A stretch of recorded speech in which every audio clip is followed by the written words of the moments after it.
श्रीनरसिंहकवचस्तोत्रम्। नरसिंहकवचं वक्ष्ये प्रह्लादेनोदितं पुरा। सर्वरक्षाकरं पुण्यं सर्वोपद्रवनाशनं सर्वसम्पत्करं चैव स्वर्गमोक्षप्रदायकं। ध्यात्वा नरसिंहं देवेशं हेमसिंहासनस्थितं विवृतास्यं त्रिनयनं शरदिन्दुसमप्रभं लक्ष्म्यालिङ्गितवामाङ्गं विभूतिरूपाश्रितं चतुर्भुजं कोमलाङ्गं स्वर्णकुण्डलशोभितं श्रिया सुशोभितोरश्कं रत्नकेयूरमुद्रितं तप्तकाञ्चनसङ्काशं पीतनिर्मलवाशसं इन्द्रादिसुरमौलिष्ठस्फुरन्माणिक्यदीप्तिभिः विराजितपदद्वन्द्वं शङ्खचक्रादिहेतिभिः गरुत्मता च विनयात् स्तूयमानं मुदान्वितं स्वाहृत्कमलसंवासं कृत्वा तु कवचं पठेत्। नरसिंहो मे शिरः पातु लोकरक्षात्मसम्भवः सर्वगोपीस्तम्भवाशफालं मे रक्षतु ध्वनिं। नरसिंहो मे दृशौ पातु सोमसूर्याग्निलोचनः स्मृतिं मे पातु नरहरिमुनिवर्यस्तुतिप्रियः नाशां मे सिंहनासस्तु मुखं लक्ष्मीमुखप्रियः सर्वविद्याधिपः पातु नरसिंहो रसनां मम वक्त्रं पात्वयिन्दुवदनः सदा प्रह्लादवन्दितः। नरसिंह पातु मे कण्ठं स्कन्धौ भूभरणान्तकृत् दिव्यास्त्रशोभितभुजो नरसिंह पातु मे भुजौ करौ मे देववरदो नरसिंह पातु सर्वदः हृदयं योगी साध्याश्च निवासं पातु मे हरिः मध्यं पातु हिरण्याक्ष वक्षकुक्षिविदारणः नाभिं मे पातु नरहरि स्वनाभिब्रह्मसंस्तुतः ब्रह्माण्डकोटयकट्यां यस्यासौ पातु मे कटिं गुह्यं मे पातु गुह्यनां मन्त्राणां गुह्यरूपदृक् ऊरू मनोभवः पातु जानुनी नररूपदृक् जङ्गे पातु धराभरा हर्ता यो वसौ नरकेशरी सुरराज्यप्रदः पातु पादौ मे नरहरीश्वरः सहस्रशीर्षा पुरुषः पातु मे सर्वसस्तनुं महोग्रपूर्वतः पातु महावीराग्रजो अग्निदः महाविष्णु दक्षिणे तु महाज्वालस्तु नैरतौ पश्चिमे पातु सर्वेशो दिशि मे सर्वतोमुखः नरसिंह पातु वायव्यां सौम्यं भूषणविग्रहः ईशान्यां पातु भद्रो मे सर्वमङ्गलदायक संसारभयदः पातु मृत्योर्मृत्युर्नरकेशरी गर्जन्तं गर्जयन्तं निजभुजपटलं स्फोटयन्तं हतन्तं दीपयन्तं तापयन्तं दिवि भुवि दितिजं क्षेपयन्तं क्षिपन्तं क्रन्दन्तं रोषयन्तं दिशि दिशि सततं संहरन्तं वरन्तं वीक्षन्तं घूर्णयन्तं करनिकरसतैः दिव्यसिंहं नमामि इति श्रीब्रह्माण्डपुराणे प्रह्लादोक्तं श्रीनरसिंहकवचं सम्पूर्णम्। श्रीमत्पयोनिधिनिकेतनचक्रपाणे भोगीन्द्रभोगमणिराजितपुण्यमूर्ते योगीश शाश्वतशरण्यभवाब्धिपोत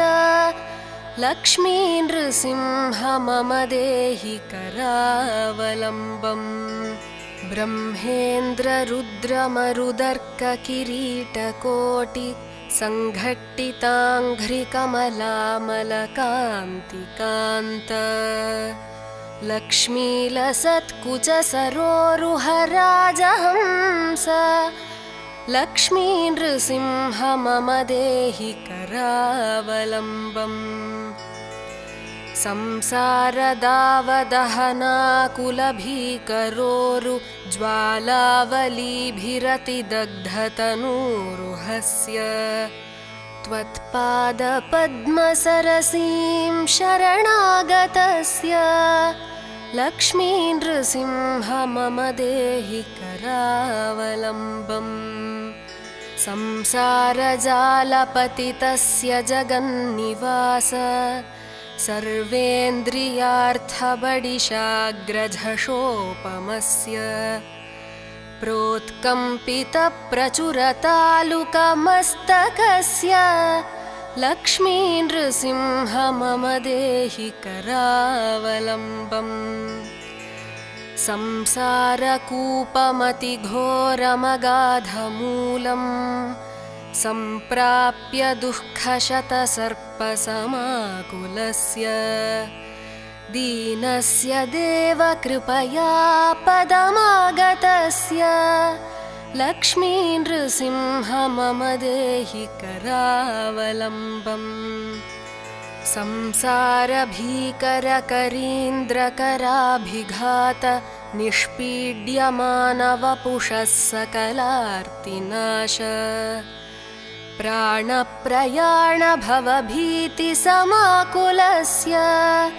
लक्ष्मी नृसिंह मम देहि करावलम्बम् संसारसर्पविषदिग्धमहोग्रतीव्र दंष्ट्राग्रकोटिपरिदष्टविनष्टमूर्तेः नागारिवाहनसुधाब्धिनिवासशौरे लक्ष्मी नृसिंह मम देहि करावलम्बम् संसारवृक्षमघबीजमनन्तकर्मशाखायुतं करणपत्रमनङ्गपुष्पम् आरुह्य दुःखफलिनं पततो दयालो लक्ष्मी नृसिंह मम देहि करावलम्बम् संसारसागरविशालकरालकाल नक्रग्रहग्रसितनिग्रहविग्रहस्य व्यग्रस्य रागनिचयोर्मिनिपीडितस्य लक्ष्मी नृसिंह मम देहि करावलम्बम् संसारसागरनिमज्जनमुह्यमानं दीनं विलोकय विभो करुणानिधे माम् प्रह्लादखेदपरिहारकृतावतार लक्ष्मी नृसिंह मम देहि करावलम्बम् संसारघोरगहने चरतो मुरारे मारोग्रभीकरमृगप्रचुरार्दितस्य आर्तस्य मत्सरनिदाघसुदुःखितस्य लक्ष्मी नृसिंह मम देहि करावलम्बम् बद्ध्वा गले यमभटा बहुतर्जयन्तः कर्षन्ति यत्र भवपाशशतैर्युतं माम् एकाकिनं परवशं चकितं दयालो लक्ष्मी नृसिंह मम देहि करावलम्बम्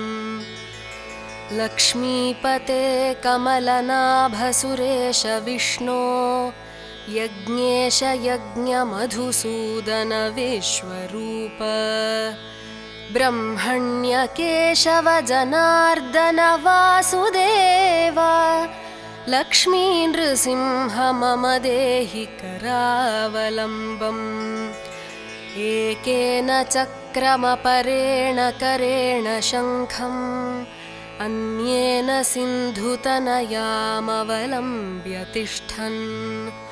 वामेतरेण वरदाभयपद्मचिह्नम् लक्ष्मी नृसिंह मम देहि करावलम्बम् अन्धस्य मे हृतविवेकमहाधनस्य चोरैर्महाबलिभिरिन्द्रियनामधेयैः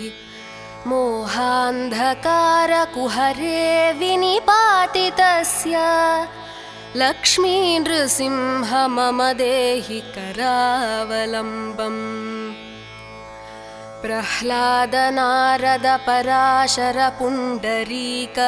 व्यासादि भागवत पुङ्गव हृन्निवास भक्तानुरक्त परिपालन पारिजात लक्ष्मी नृसिंह मम देहि करावलम्बम् लक्ष्मी नृसिंह मम देहि करावलम्बम् लक्ष्मी नृसिंह चरणाब्जमधुव्रतेन स्तोत्रं कृतं शुभकरं भुवि शङ्करेण ये तत्पठन्ति मनुजा हरिभक्तियुक्ताः ते यान्ति तत्पदसरोजमखण्डरूपम् ते यान्ति तत्पदसरोजमखण्डरूपम् इति श्रीशङ्करभगवत्पूज्यपादविरचितं लक्ष्मीनृसिंहकरुणारसस्तोत्रम्।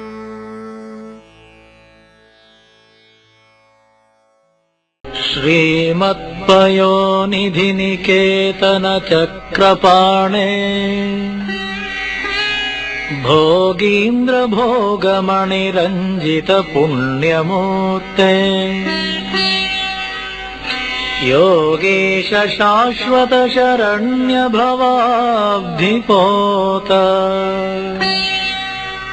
लक्ष्मी नृसिंह मम देहि करावलम्बम्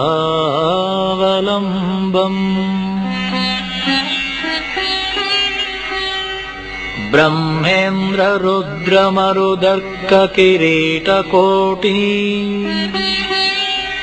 संघट्टिताङ्घ्रिकमलामलकान्तिकान्त लक्ष्मीलसत्कुच सरोरुहराजहंस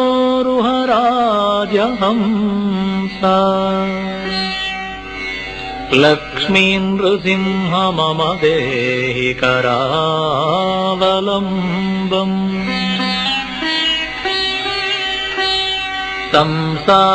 संसारघोरगहने चरतो मुरारे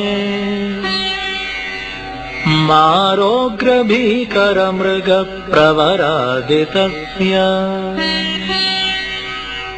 आर्तस्य मत्सरनिदाघनिपीडितस्य लक्ष्मी नृसिंह मम देहि करावलम्बम्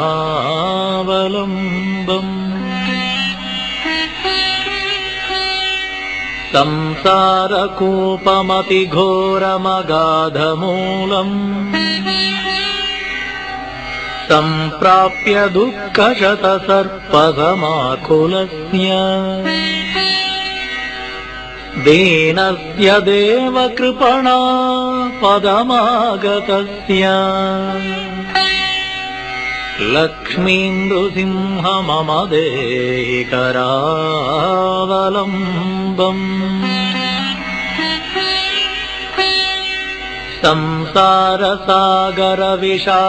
संसारसागरविशालकरालकाल नक्रग्रहग्रसननिग्रहविग्रहस्य व्यग्रस्य रागरसनोर्मिनिपीडितस्य लक्ष्मी नृसिंह मम देहि करावलम्बम्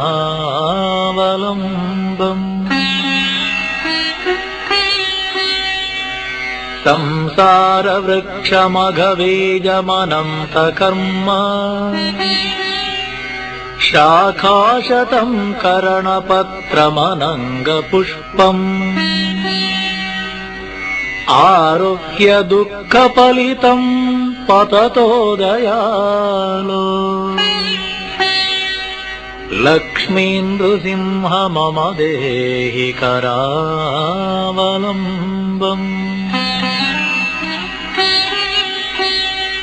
संसारसर्पघनवक्त्रभयोग्रतीव्र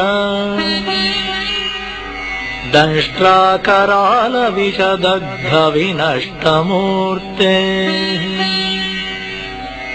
नागारिवाहनसुधाब्धिनिवासशौरे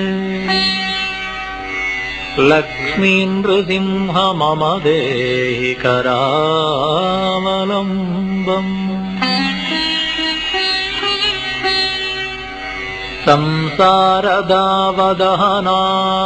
संसारदावदहनातुरभीकरोरो ज्वालावलीभिरतिदग्धतनूरहस्य त्वत्पादपद्मसरसीरुहमागतस्य लक्ष्मी नृसिंह मम देहि करावलम्बम्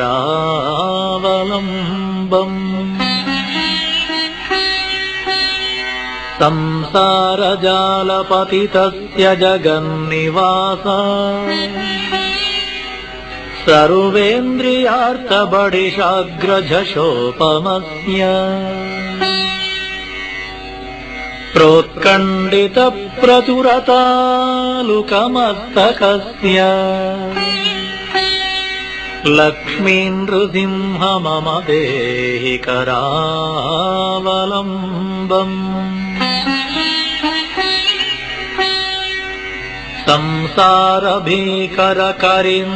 संसारभीकरकरीन्द्रकराभिघात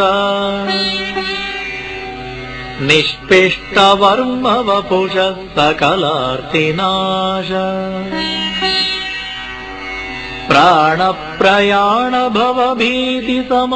प्राणप्रयाणभवभीतिसमाकुलस्य लक्ष्मी नृसिंह मम देहि करावलम्बम्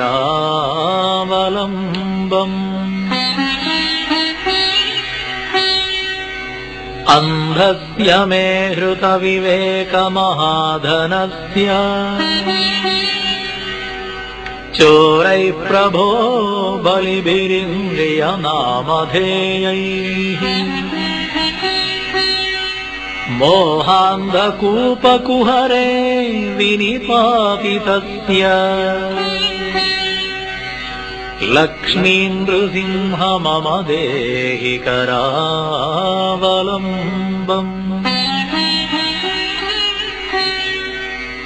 लक्ष्मीपते कमलनाभसुरेश विष्णो वैकुण्ठकृष्णमधुसूदन विश्वरूप ब्रह्मण्यकेशव जनार्दन चक्रपाणे देवेश देहि कृपणस्य करावलम्बम्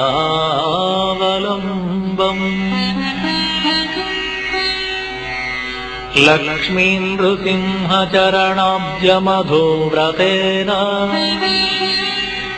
स्तोत्रम् कृतम् सुखकरम् भुवि शङ्करेण एतत् पठन्ति मनुजा हरिभक्तियुक्ताः ते यान्ति तत्पदसरोजमखण्डरूपम्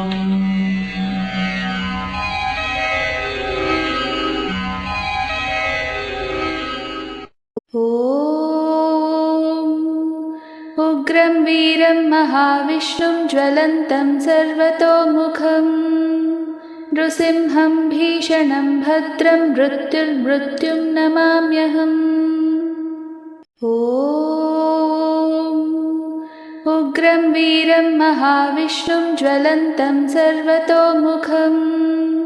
नृसिंहं भीषणं भद्रं मृत्युर्मृत्युं नमाम्यहम् उग्रं वीरं महाविष्णुं ज्वलन्तं सर्वतोमुखं नृसिंहं भीषणं भद्रं मृत्युर्मृत्युं नमाम्यहम् उग्रं वीरं महाविष्णुं ज्वलन्तं सर्वतोमुखं नृसिंहं भीषणं भद्रं मृत्युर्मृत्युं नमाम्यहम् उग्रं वीरं महाविष्णुं ज्वलन्तं सर्वतोमुखं नृसिंहं भीषणं भद्रं मृत्युर्मृत्युं नमाम्यहम् ॐ उग्रं वीरं महाविष्णुं ज्वलन्तं सर्वतोमुखं नृसिंहं भीषणं भद्रं मृत्युर्मृत्युं नमाम्यहम् ॐ उग्रं वीरं महाविष्णुं ज्वलन्तं सर्वतोमुखं नृसिंहं भीषणं भद्रं मृत्युर्मृत्युं नमाम्यहम् ॐ